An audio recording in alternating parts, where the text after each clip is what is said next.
Para recordarles, este es tu espacio juvenil. Suscríbete. Saludos apreciados amigos y hermanos. ¿Qué tal? Bienvenidos a tu canal, tu espacio juvenil. En estos 15 minutos de sabiduría. Una vez más estamos contigo para querer compartir la palabra de Dios. Dios te bendiga en gran manera. Te acompañamos Odel Sadishmei Y Nelson de la Cruz. Vamos a orar. Dios bendito, gracias por la lección de hoy. Esperamos que sea de bendición para todos los que la escuchen y que tu palabra no vuelva a ti vacía en el nombre de Jesús. Amén. Amén. Amén. La lección número 6, que es la que hemos de compartir en este momento, lleva por título Cómo hallar descanso en las relaciones familiares.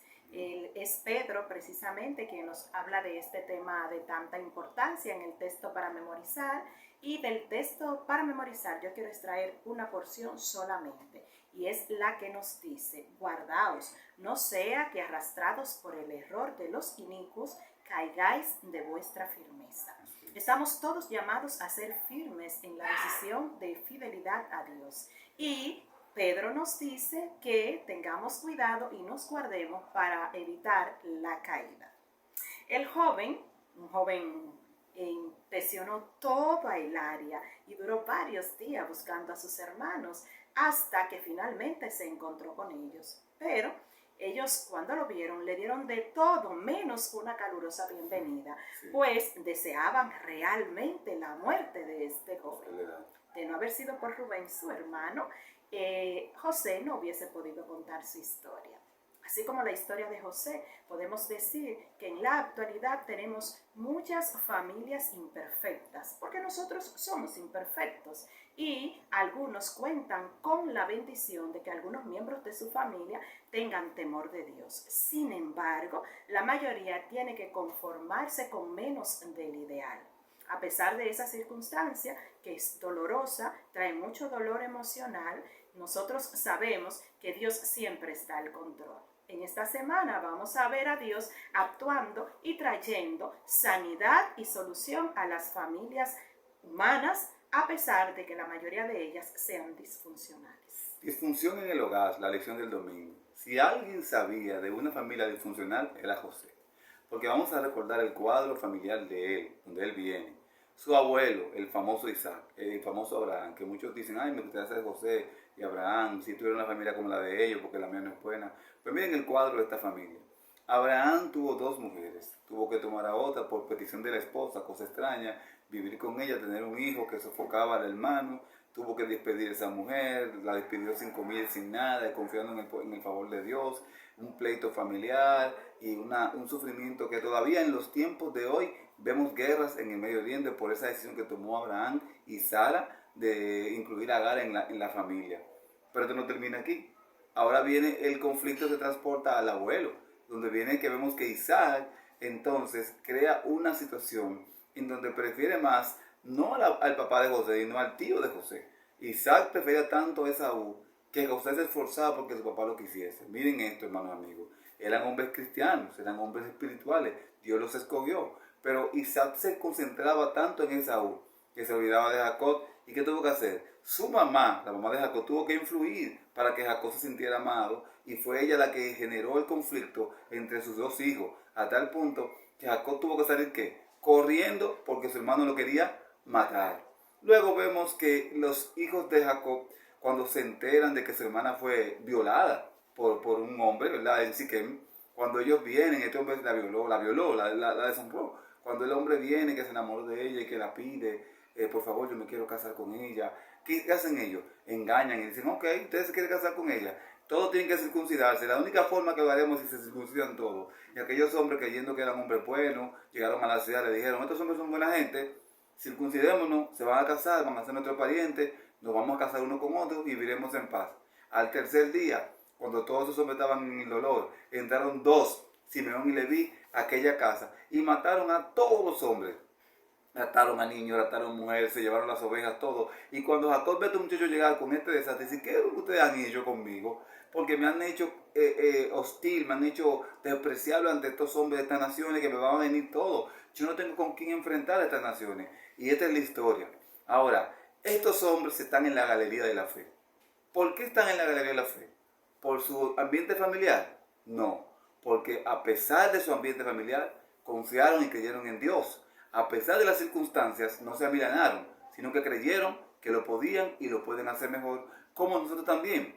A pesar del ambiente familiar, podemos ser mejores seres humanos. Escoger un nuevo rumbo. José se lleva consigo el dolor de las relaciones complicadas que había tenido con su familia, mientras va viajando hacia Egipto, donde sería vendido como esclavo.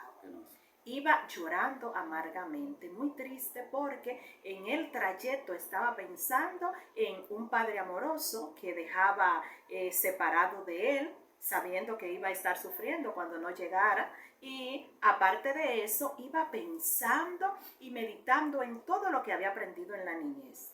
Recordó aquella experiencia que le contaron varias veces cuando su papá se encontró con el ángel. Y en ese momento invocó a ese Dios poderoso y pidió que el guardián de Israel sea su propio guardián y que pueda conducirlo a la tierra extraña hacia donde él iba. Imploró a Dios que le acompañara de manera especial después de haber recordado esta experiencia. Pero lo más fascinante de la historia es que José dejó a un lado el Dios corporativo que había aprendido como Dios familiar y tomó la decisión de asumir una relación personal con Dios, de tal manera que Dios dejó de ser un Dios corporativo para ser un Dios personal. Es la invitación que le hacemos nosotros a cada una de las personas que escuchan este tema. Dios no debe ser un Dios generalizado, debe ser tu Dios, el Dios personal. La fe y la espiritualidad no se transmiten genéticamente, más bien es que cada uno tiene que tomar la decisión de seguir a Dios de manera personal, como lo hizo José. ¿Qué sucede cuando no lo haces? En la lección del martes, ¿cómo tener verdadera autoestima?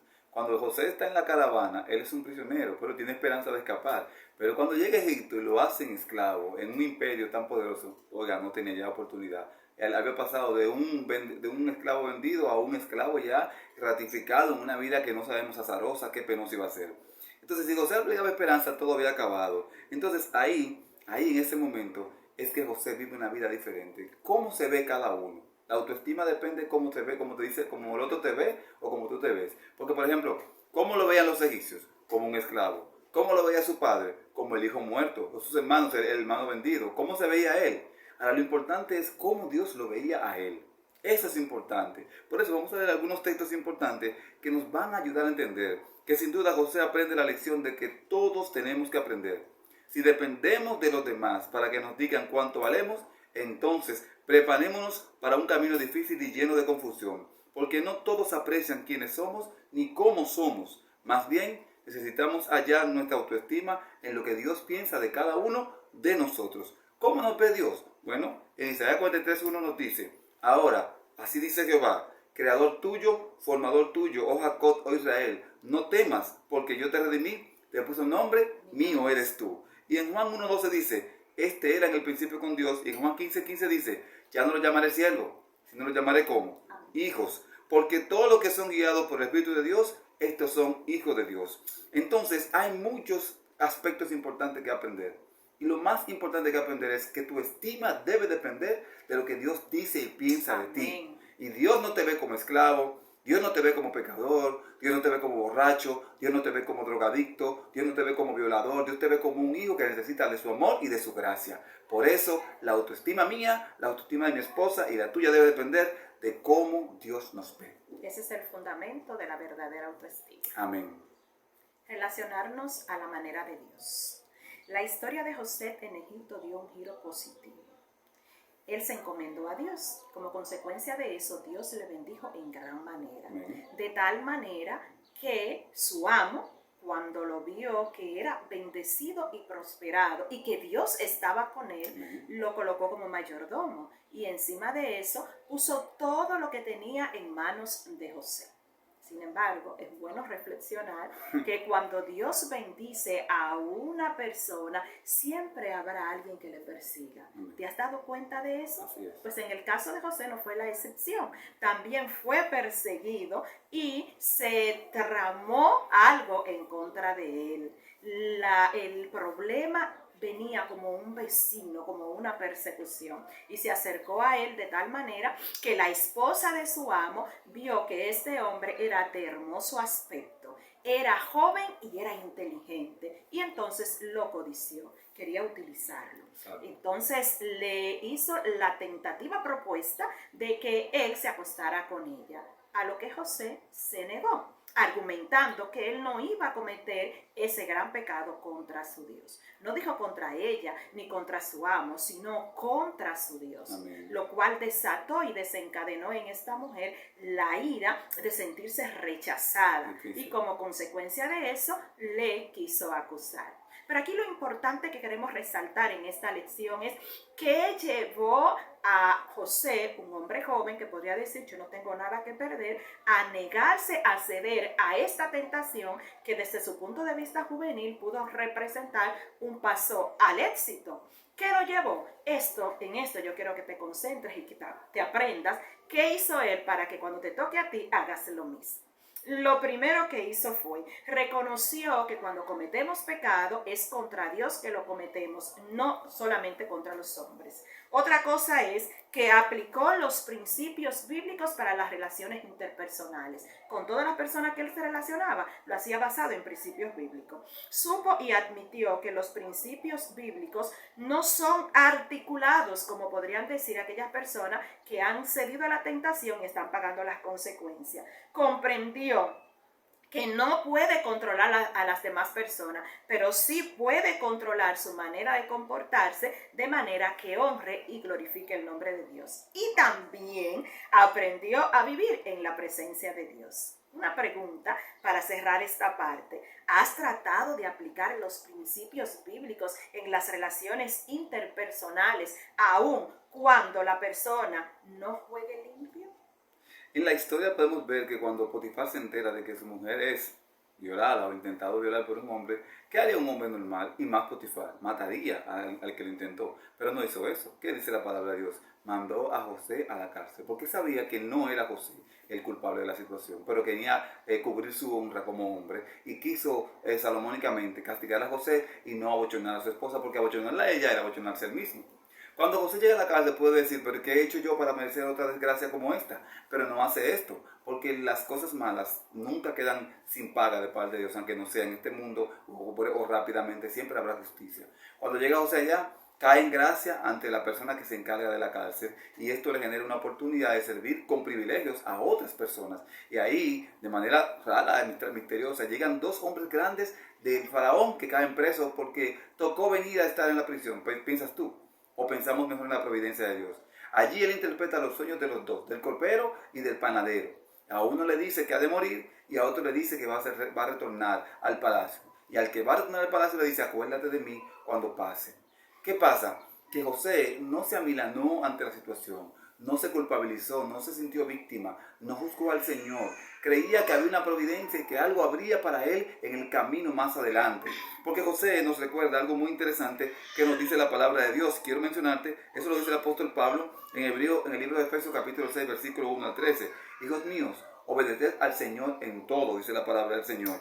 Honra a tu padre y a tu madre para que tu día se alargue en la tierra que Jehová tu Dios te da. Y te dice también en el versículo número 6, que no sirviendo al ojo, dice la palabra de Dios, como los que quieren agradar a los hombres, sino como siervos de Cristo, de corazón, haciendo la voluntad de Dios.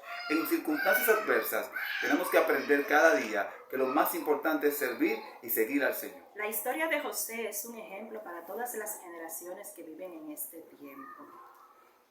Dios será un pronto auxilio. Amén.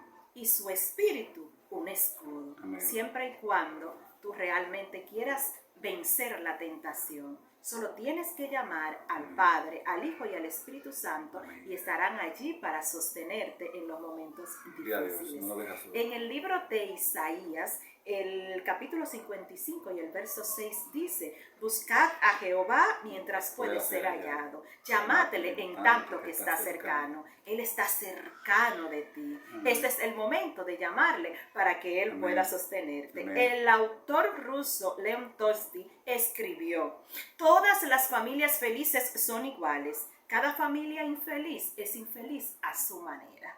Queremos dejar esta reflexión para indicarte que las familias felices lo son porque se sostienen de la mano de Dios. Amén. Los infelices porque ceden a todo tipo de tentación.